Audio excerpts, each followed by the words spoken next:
ভালোবাসার জন্য বড় গাড়ি কিংবা বড় বাড়ির প্রয়োজন হয় না, ভালোবাসার মানুষটা কাছে থাকলেই যথেষ্ট।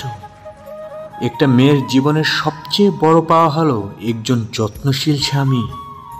তৃষ্ণা পেলে যেমন বিষ পান করবেন না, তেমনি একাকিত্ব বোধ করলেও কখনো প্রাক্তনের কাছে যাবেন না। তাকে নিয়ে সমালোচনা করাটা যতটা সহজ, তার জায়গায় দাঁড়িয়ে তার পরিস্থিতি বোঝা ততটাই কঠিন।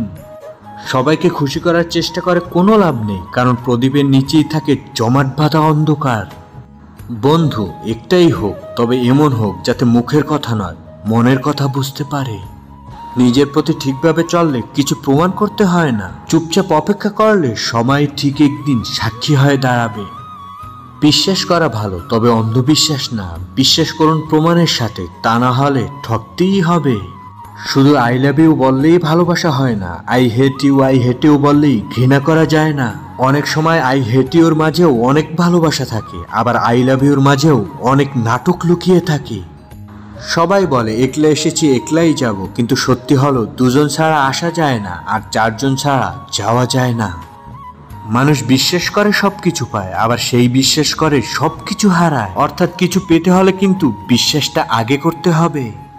কিছু মানুষ আছে স্বপ্ন দেখতে শিখাবে, কিন্তু সেই স্বপ্ন কখনো পূরণ করবে না, মাঝপথে রেখে হারিয়ে যাবে। জল যেমন অনেক ঠান্ডা হতে হতে সবসময় বরফ হয়ে যায়, ঠিক তেমনি একটা মন অনেক কষ্ট পেতে পেতে একসময় পাথর হয়ে যায়। পৃথিবীতে সেই সবচেয়ে ধনী যার একটি সুন্দর মন আছে, যার মনে নেই কোনো অহংকার, নেই কোনো হিংসা, আছে শুধু অন্যের জন্য ভালোবাসা।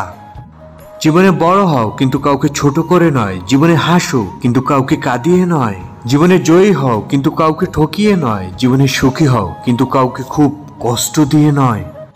নীরব থাকা ও হাসি খুশি থাকা দুটি শক্তিশালী মানব অস্ত্র, যেটার দ্বারা তুমি সমস্ত সমস্যার সমাধান করতে পারবে, এবং নীরব থাকার মাধ্যমে তুমি সমস্ত সমস্যাগুলোকে অপেক্ষা করাতে পারবে।